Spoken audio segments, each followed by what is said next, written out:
Okay, let's see. I'm trying to make this video that hopefully someone out here can see it and help me out with this. This is a 1990 Chevy 454. It's a TBI carburetor, and this is what it's doing. This is from a cold start. Let's see if I can get it to start.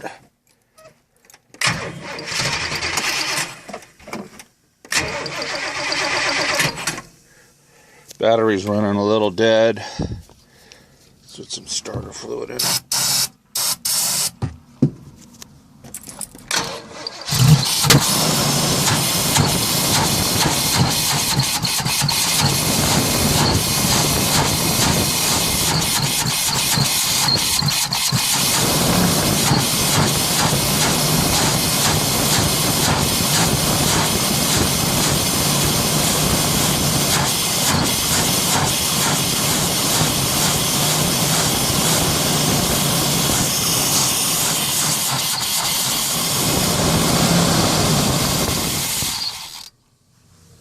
And then it just stalls out. Sorry, the video for some reason went fuzzy, but it just stalls out, and I can start it with starter fluid, and if I pump the pedal I can keep it going, but it just stalls out. Now this engine is on a Fleetwood Pace Aero motorhome, and the actual motorhome is in mint condition, so thought it was kind of cool. And this belonged to my neighbor, and they just want me to get it out of their yard, so I'm trying to get it started. Hopefully somebody can figure out what's going on. Well, I'll put in the description what I did. It's been sitting for 5 years, and I put some treatment in the gas, and it did start and run for about 15 minutes, ran perfect. And then it just died. And now the only way I can keep it going is to pump it. Thanks for listening. All right, earlier I made a video about this same engine. It's a 1990 Fleetwood Pace Aero motorhome. The engine's a Chevy 454, same year, 1990. Before my earlier video, I could start it with help of starter fluid, and I'd have to pump it to keep it going. So basically, it wasn't getting enough gas. And what the problem was the fuel pump, which was inside the tank, which the tank is 90 gallons, and it had almost a full tank of 5-year-old fuel. So I couldn't even use the fuel, so I had to dispose of it, hazmat disposal, which, man, that was, I don't even want to get into that nightmare expense. But anyway, I'm done with that, and it started right up. The new fuel pump's in it. It runs really good. Climbs hills, doesn't miss, has plenty of power.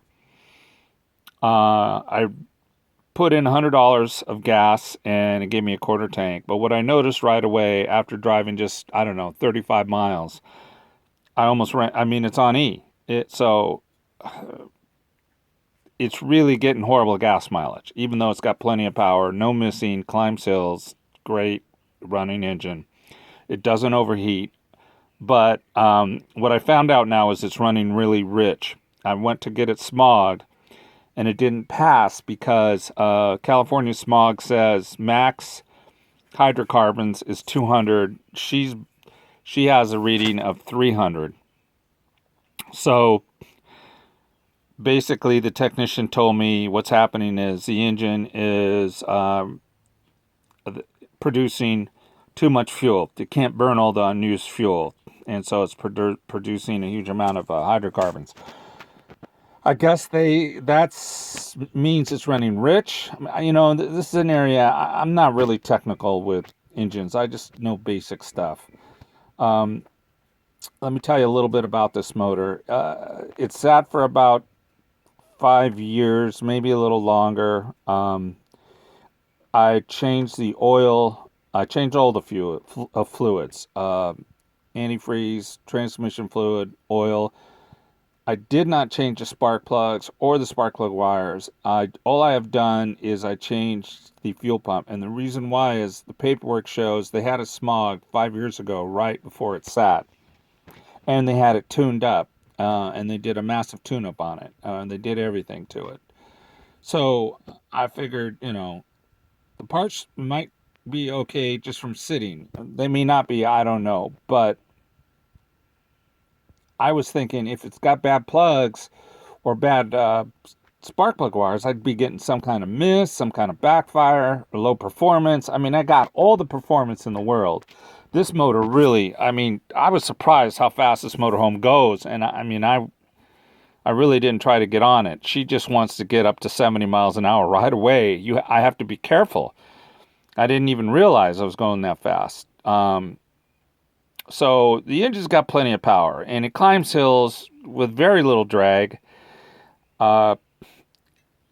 It's just running rich. I don't know what that is. I've been looking at a lot of other videos. They do mention an engine coolant temperature sensor. Also, this thing right here. Also, I know that there are some things that are already wrong. Like, for instance, there's this wire right here. It's cut off, and I don't know if you can see it, but I'm pointing to this thing right here. It's going to this little box underneath the radiator hose, and there's 6 or 7 wires that go into that box.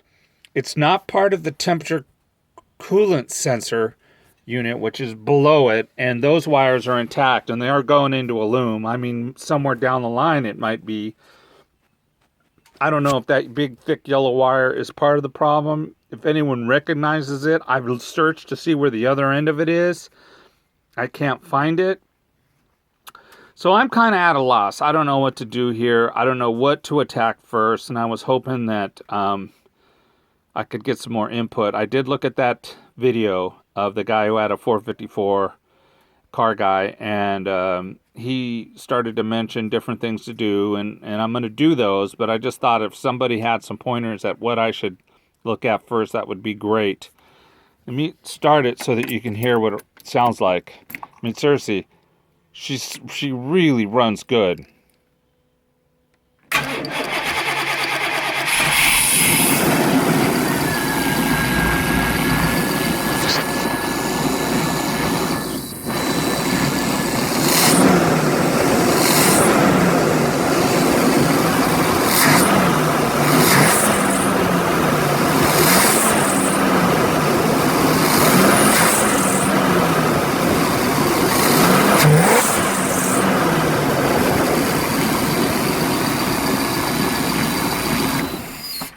Got some belt slippage. Those are original belts. I'm going to change those. So I already know about that, but I don't think that would do anything to why it's running. I don't know if you call that running rich, if it's got a 300 hydrocarbon stat when the max is 200. And the old smog showed that it was already kind of high. It was 150 on the last smog that it did 5 years ago. It showed 150, but that still was under the max allowed, which is 200, so it passed. So anyway, any pointers would be appreciated. Thank you very much. Oh, something else I just noticed now that it's off? I smell fuel. Just like, not intense, but I smell, it definitely smells like it's getting too much gas. Okay, thanks. Any help? Sure would appreciate it. Hi, this is a Chevy 454 big block, 1990 Chevy 454.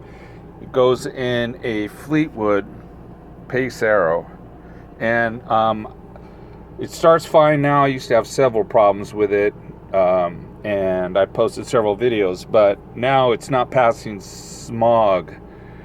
Hydrocarbons is about 100 higher than it should be, and I have this box right here, and I'm not really sure what this box is, and then there's this wire right here that's broke off. I can't find the other end of it.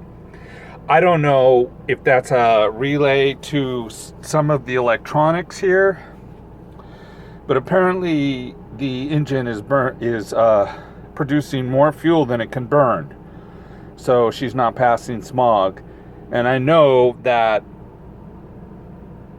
that can't be good, that loose wire, but I have no idea where it goes. It's a yellow wire. I can't find the other end of it. I would think it's somewhere in here, but it could be buried in that loom. Before I start taking things apart, I thought I'd post a video and hopefully somebody can help me. I mean, I'm going to start ordering some of the other parts for it, like the coolant sensor and the map sensor and all the other things. And I mean, the carburetor seems to be spraying fine. It does start up right away, runs fine, has plenty of power, but it's just not passing smog because the computer is just telling it to have to produce more fuel than it can burn. At least that's what the test place told me. So anyway, if anyone has any ideas of what that yellow wire goes to, that's right there, it's broken off, that helped me plug that back in. I'm not sure. I mean, the battery charges, all the electrical seems to work. I can't get it to pass smog, and I don't know what that wire is. Thanks for any help.